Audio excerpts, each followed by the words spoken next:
Welcome to the Vedic Mystics channel. In this video, we explore the conjunction of Saturn and Moon in one sign from the perspective of Vedic astrology.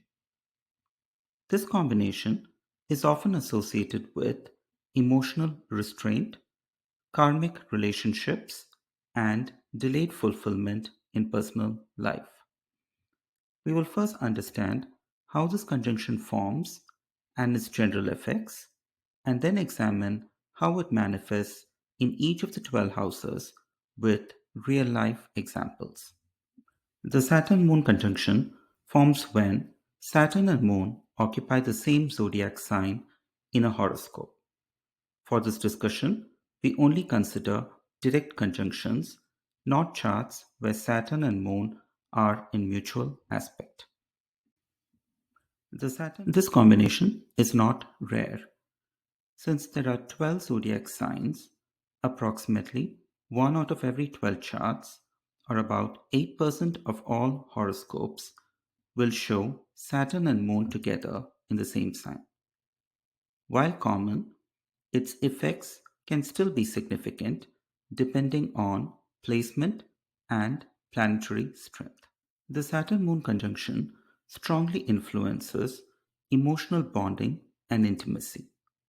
It often brings delays, restraint, or complexity in relationships, including patterns of emotional distance, duty based connections, or attraction to older or more experienced partners.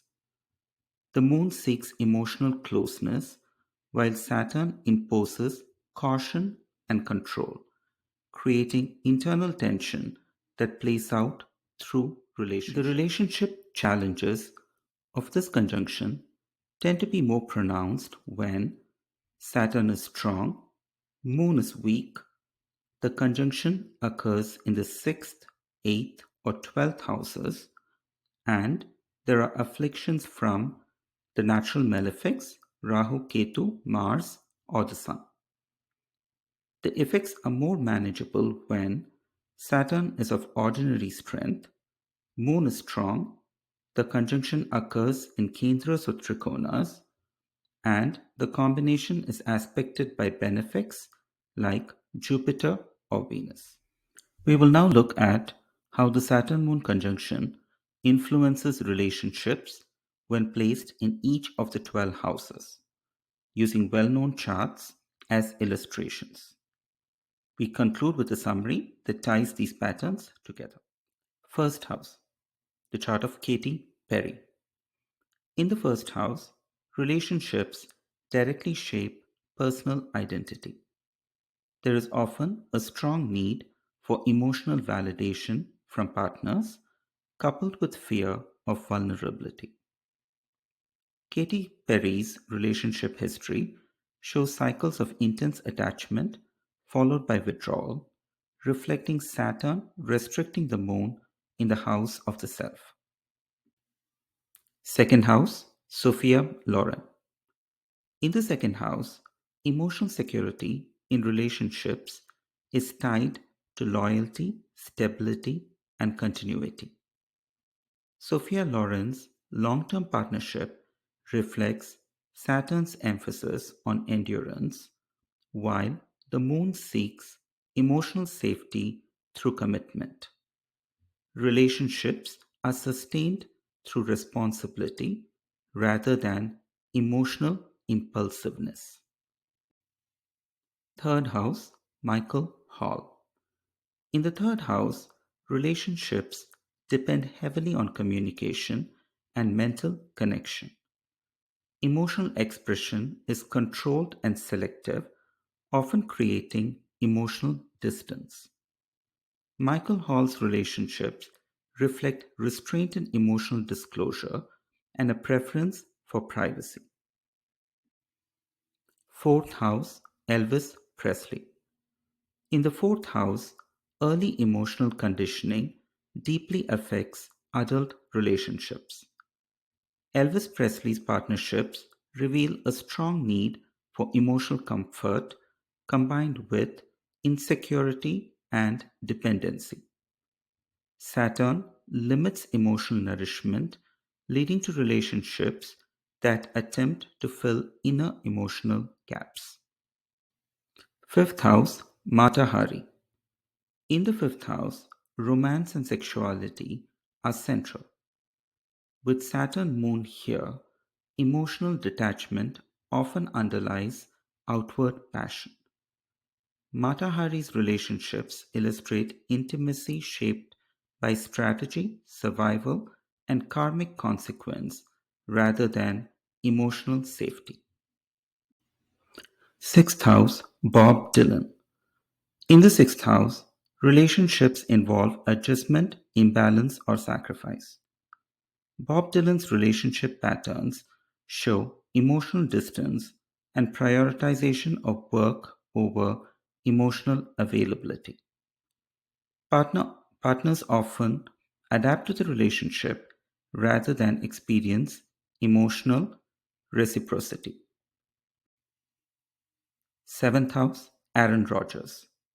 In the seventh house, this conjunction directly impacts marriage and long term partnerships. There is often delayed commitment and emotional guardedness.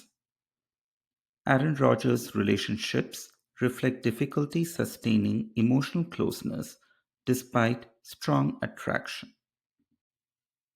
Eighth house, Brad Renfro. In the eighth house, relationships are intense, consuming, and emotionally volatile. Saturn Moon here can produce fear of abandonment and destructive emotional cycles. Brad Renfro's life reflects relationships entangled with trauma, dependency, and loss. Ninth house, Cindy Crawford. In the ninth house, relationships are guided by beliefs and long term vision. Cindy Crawford's partnerships emphasize maturity, shared values, and stability. Saturn provides structure, allowing the moon to find emotional security through purpose. 10th house, Charles Manson. In the 10th house, relationships are filtered through power and authority. Saturn Moon here can distort emotional bonds into control and domination. In his chart, relationships demonstrate emotional manipulation rather than mutual connection. 11th house, Lucky Luciano. In the 11th house, relationships operate within networks and alliances. Emotional bonds are secondary to long term objectives and gains. Lucky Luciano exemplifies emotionally detached but strategically maintained relationships. 12th house, George Clooney. In the 12th house, relationships are private, delayed, or hidden. Saturn postpones emotional fulfillment while the moon seeks depth and solitude. George Clooney's late marriage reflects delayed commitment and emotional privacy. In conclusion, the Saturn Moon conjunction is common yet deeply karmic. Its impact on relationships depends on house placement, planetary strength, and benefic or malefic influences. This combination does not deny relationships, but it demands emotional maturity, responsibility, and patience within them. Understanding the context transforms this conjunction from a challenge into a path of growth.